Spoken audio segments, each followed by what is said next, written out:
Book 2054, The Magic Key minus the cable across the sea. Biff, Chip, and Kipper were at the beach.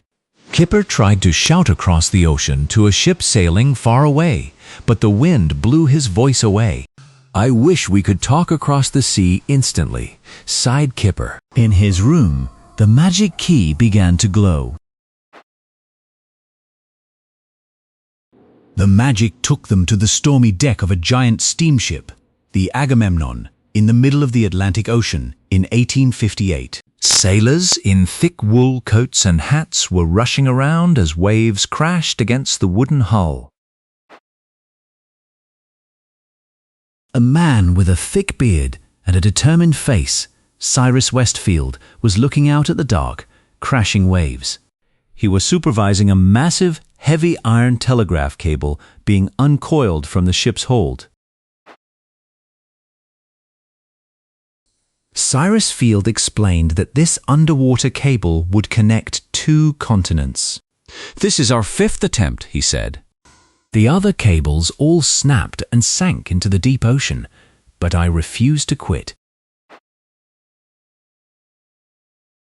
Suddenly, a huge wave crashed over the deck, making the ship tilt dangerously.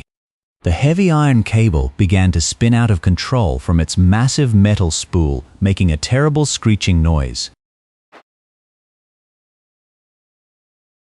The cable was pulling too fast and was about to snap against the ship's metal edge.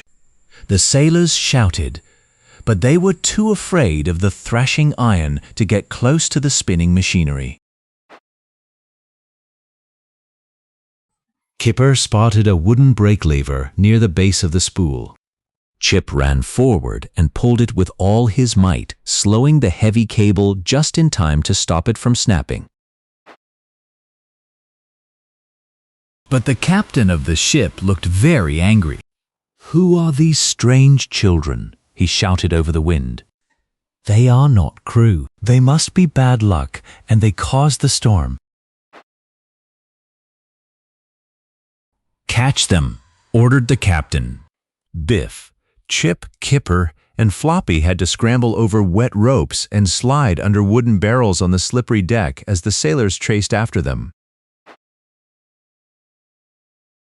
They ran into the warm telegraph room. Cyrus Field was inside, working quickly with his engineers to test the wire. He saw the kids and smiled. "You saved the cable," he called out.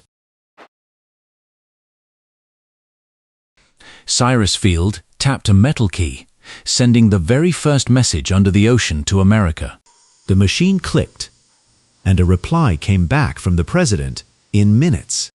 The room erupted in loud cheers. As the happy sailors celebrated their success, the magic key in Kipper's pocket began to glow bright green. A warm, swirling wind blew through the telegraph room, and the ship began to fade. The magic took them back to Biff and Kipper's bedroom. They landed on the soft carpet with a bump, and the key's glow disappeared. Kipper smiled. "Stitching continents together is hard work, but now we can talk across the sea,"